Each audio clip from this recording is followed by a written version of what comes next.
In 331 BC, the fate of the ancient world hung on a battlefield in Mesopotamia. Two kings stood opposed. One, Alexander of Macedon, just 25 years old, undefeated, and hungry for empire. The other, Darius III of Persia, lord of the largest realm on earth, ruling lands from Egypt to India.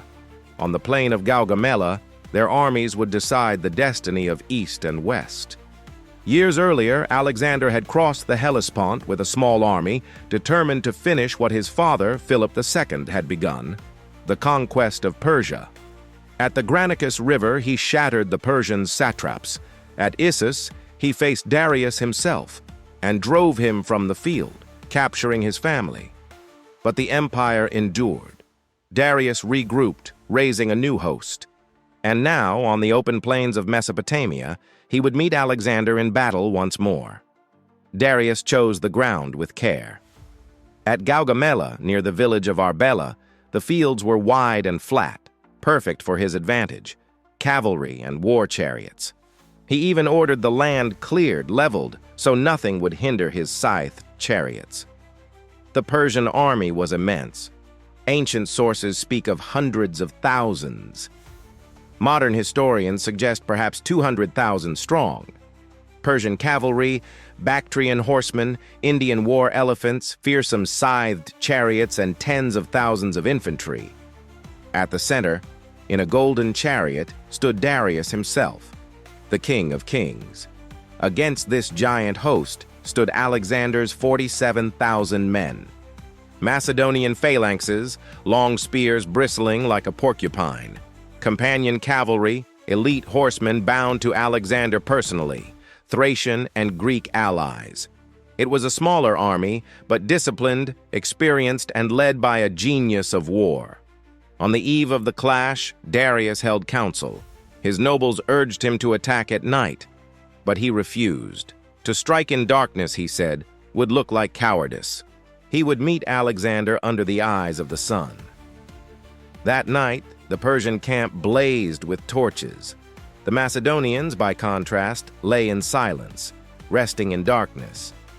When scouts came to Alexander, asking if he would not attack under cover of night, he smiled and answered, "I will not steal victory. I will win it openly in daylight." At dawn, October 1st, the armies formed. The sun rose over the plain, glinting off tens of thousands of weapons. Alexander placed his phalanx in the center, under Parmenion on the left. On his own right wing, he led the companions. He angled his line slightly, marching obliquely, drawing the Persians out, stretching their line thin. Darius, watching from his chariot, ordered the attack. The Battle of Gaugamela began. Persian chariots thundered forward, scythes spinning from their axles. Alexander's men held firm. At the last moment, they opened their ranks. The chariots plunged through harmless gaps, horses speared and drivers cut down. The terror weapon had failed. Then came the cavalry. Persian horsemen charged in waves, striking Alexander's right.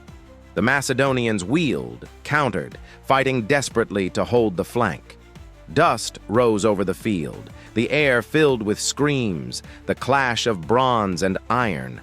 At the same time, Persian cavalry swept around Parmenion's left, nearly breaking through. For a moment, the Macedonian line bent under pressure, but Alexander had seen the opening he waited for. Darius, overconfident, had stretched his line too wide. In the center, a gap opened. Alexander seized the moment. With the companions at his side, he spurred his horse, Bucephalus, and drove straight into the breach. It was a thunderbolt. The wedge of Macedonian cavalry pierced the Persian line, straight toward Darius himself. The King of Kings watched as Alexander's charge came nearer. Panic seized him. Once more, he turned his chariot and fled the field. The sight was devastating. The Persian center collapsed. The great king was running, his empire with him. But even as victory seemed certain, danger struck the Macedonians. On the left, Parmenion was in peril. Persian cavalry had broken through, threatening to surround him. Alexander faced a choice: pursue the fleeing Darius or turn back to save his army. He chose his men. Wheeling his cavalry, he rode hard to rescue the left. The Persians were beaten back, but Darius had escaped. The field of Gaugamela was a slaughter. Tens of thousands of Persians lay dead. The Macedonians lost barely 1,000. Alexander had won not just a battle, but an empire.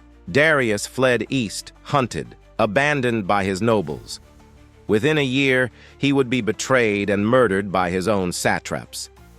Alexander buried him with honor, declaring himself not destroyer, but rightful heir. The victory at Gaugamela was decisive. Babylon, Susa, and Persepolis opened their gates. The treasures of Persia fell into Alexander's hands. The Achaemenid Empire, built over 2 centuries, was finished. For the Greeks, it was the greatest triumph of their age. For Alexander, it was the moment he became not just a king, but the great. And on the plain of Gaugamela, under the burning Mesopotamian sun, the world was changed forever.